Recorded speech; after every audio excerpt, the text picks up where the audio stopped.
ॐ समिद्धो विश्वत इत्येकादशस्य सूक्तस्य काश्यपोऽसित ऋषिः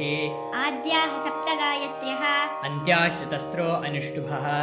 समिद्ध इत्यस्याः समिद्धोऽग्निः पवमानो देवता तनूनपादित्यस्याः तनूनपादग्निः पवमानो देवता ईळेन्य इत्यस्याः इळोऽग्निः पवमानो देवता बर्हिरित्यस्य बर्हिरग्निः पवमानो देवता उदातैरित्यस्याः द्वारो देव्यः श्रियो दास्योऽग्निः पवमानो देवता सुशिल्प इत्यस्याः नक्तोषसावग्निः पवमानो देवता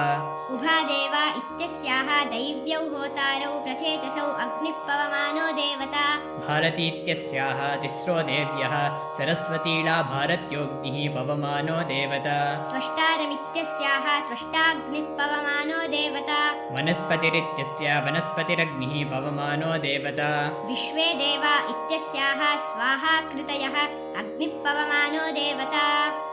ॐ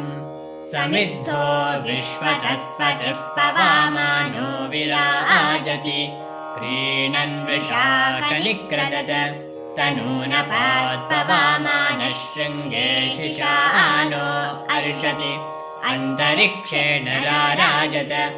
ईळेन्यः पवमानो रयिर्विराजति द्युमान् मधोर्धारा आभिरोजासा बर्हिः प्राचीनमोजासा पवमानस्तृणन् हरिः देवेषु देव ईयते उदातैर्जिहते बृहद्वारो देवीर्हिरण्यैः पवमानेन सुष्टुताः सुशिल्पे बृहति मही पवमानो वृषण्यति नक्तोषासा न दर्शते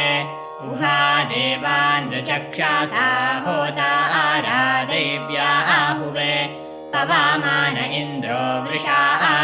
भाराती पवमानस्य सरस्वतीला आमही इमन्नो यज्ञमागामन्तिस्रो देवीः सुवेशासः त्वष्टा आरमग्रजाम् गोपाम् पूरो यावा नमाहुवे इन्दुरिन्द्रो वृषा हरिः पवमानः प्रजापातिः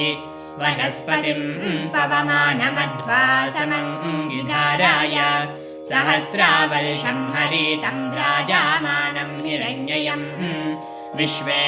देवा स्वाहा आकृतिम् पवमानस्यागात वायुर्बृहस्पतिः सूर्योऽग्निरिन्द्रस्तजोषासः